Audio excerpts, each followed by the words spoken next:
زه نن تاسو ته یو داسې وظیفه در کوم وروڼو چې دغه وظیفه څوک هر مانځه نه پس یو پیري وکړي د ده او د جنت په منځ کې فرق دا صرف او صرف د مرګ دی. یعنی چې څنګه دی وفات شي رب ذوالجلال به دته جنت ورکوي. هغه وظیفه ډېره اسانه ده او ډېره اسانه ده، لږه نه. هغه وظیفه د آیت الکرسي ده. نبی علیه السلام حدیث دی چې څوک هر مانځه نه پس آیت الکرسي وایي د ده او د جنت په منځ کې فرق صرف د مرګ دی. یعنی چې کله دته مرګ راشي وفات شي دغه سړی به ډایرکټ جنتي وي. نو معززو آیت الکرسي ډېر فضیلت لري، ډېر شان لري. یو حدیث کې راځي نبی علیہ السلام فرمایي څوک چې یو پیرې آیت الکرسي وایي الله جل جلاله ورته یو فرشته راولیږي چې د دغه انسان حفاظت کوه. څوک چې دوه پیرې ووایي بیا دوه فرشتې ورته راولیږي. څوک چې درې پیرې وایي بیا درې فرشتې. بیا څوک چې څلور پیرې وایي نبی علیہ السلام فرمایي چې الله جل جلاله دې فرشتو ته وایي چې فرشتو تاسو لاړې شئ د دغه انسان حفاظت زه په خپله باندې کوم. الله جل جلاله بیا د دغه انسان حفاظت کوي.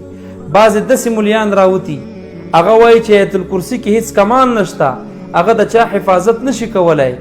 وی د آیت الکرسي رب راضي کا بس هر څه لین به دې روان وي. معززو د آیت الکرسي رب په څه راضي کیږي؟ په اعمالو راضي کیږي. دا عمل آیت الکرسي عمل دی که نه دی؟ تلاوت د قرآن دی که نه دی؟ په د تلاوت د قرآن په یو حرف لس نیکې ملاویږي که نه ملاویږي؟ نو چې ته رب راضي کوي دا به د قرآن په تلاوت راضي کوي، او د قرآن په تلاوت کې آیت الکرسي هم شامله ده. نو چې څوک آیت الکرسي وایي بیا بعضې داسې ملیان راوتي چې هغه آیت الکرسي نه وایي چې دا آیت الکرسي مچ هم نشي شړی، مچ استغفر الله. داسې بدبخته ملیان هم په زمونږ په دې علاقې کې شته. معززو لږ سوچ وکئ، هغه ملیانو خبرې واورئ کم ملیان چې تاسو نیکۍ طرف ته راکاږي، د دین رهنمایي درته کوي.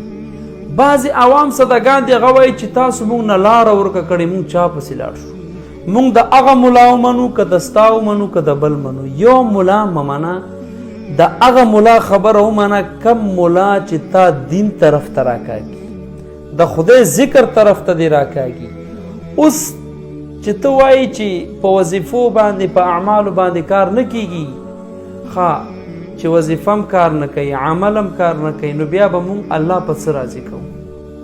چې مونږ نه مونځ کوو، نه روژه نیسو، نه استغفار وایو، نه ذکر د خدای کوو، نو مونږ اصل کې الله پیدا کړي دي ذکر ته. وما خلقت الجن والانس الا لیعبدون دلیل نه دی چې دا پیریان انسانان ما نه دي پیدا کړي، عبادت دپاره پیدا کړي. دا عبادت دا ذکر دی که نه دی؟ دا آیت الکرسي د قرآن تلاوت دی که نه دی؟ او چې څوک دا خبره کوي چې آیت الکرسي د چا حفاظت نشي کولی، دا په دې خبره باندې ګوره ایمان نه خارج کیږي، دا چې هر څوک کوي.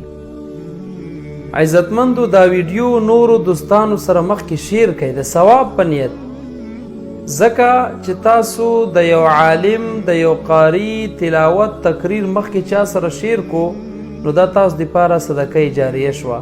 که سبا ته په قبر کې هم پروت وي او ستا د فیسبوک ستا ایډي څوک راړی او تا یو تقریر یو تلاوت د یو عالم بیان دې شیر کړی، دا به ستا دپاره د آخرت دپاره هم یو د خیر ذریعه ګرځېږي او په دنیا کې به هم اله العالمین دا ستا دپاره یو د خیر ذریعه وګرځوي. ځکه چې ته کم تقریر کم تلاوت د چا شیر کې نو چې خلک هغه اوري چې تا ته الله څومره ثواب پې درکوي په شیر کولو په اورېدلو، او ستا ایډي نه دغه بیان بل څوک اوري نو دغه ثواب کې ته هم ورسره شامل. ځکه حدیث کې راځي څوک چې چاته په نیک کار باندې دلالت وکړي، هغه څوک چې نیکي کوونکی وي نو دته چې الله څومره اجر ورکوي د نیکي کوونکی چې کومه نیکي کوي چې تا شیر کړي وي نو هغه ته چې الله څومره اجر ورکوي دومره اجر به تا ته هم بې درکوي، ځکه چې دا نیکۍ باندې خو تا ورته عمل کړی که نه.